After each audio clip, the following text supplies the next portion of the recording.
Ito tayo mga tol. Si ate oh. Aljun Man Dental Clinic.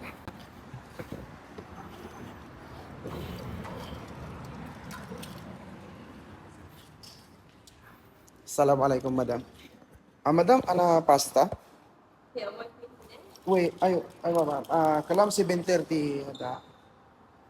Ano? Yeah. So, ajay nga road mga tol. Patapos ko nga ipa-confirm yung booking ko mga tol, una na dyan receptionist nga ako rin nakpailang bait mga tol. At tatawagin na nga lang daw ako mga tol pag available na yung doktor. Kaya dito binidyo-video ko muna yung mga nakapaskil dyan mga tol. Dik amo no akin ngiwat agita. Mga tol, x-ray daw muna ako. Yan, x-ray. X-ray daw muna. Yan,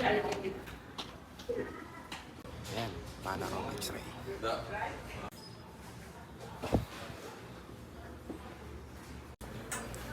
Salang na.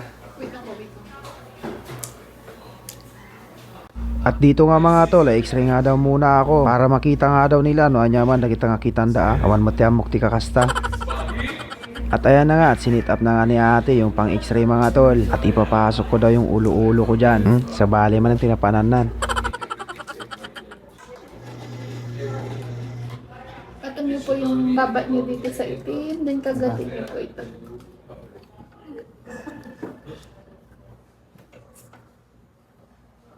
Straight niyo lang po yung body. Ako po mag-. Ah,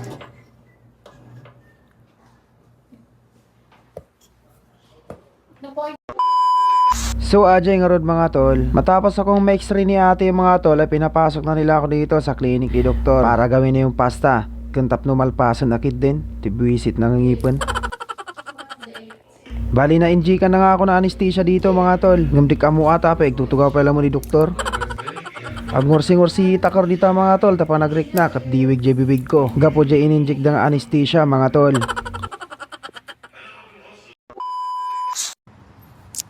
so yun mga tol. Balik daw ako pagkatapos ng 5 days. Pangking salita ako, putik anesthesia. Puton.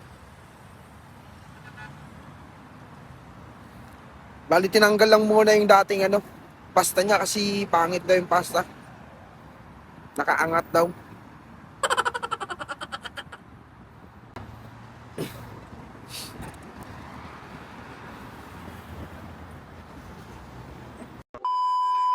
At ayun nga mga tol, pagkarating ko nga ng bahay, apan ko sirip-siripon tingiwat ko mga tol.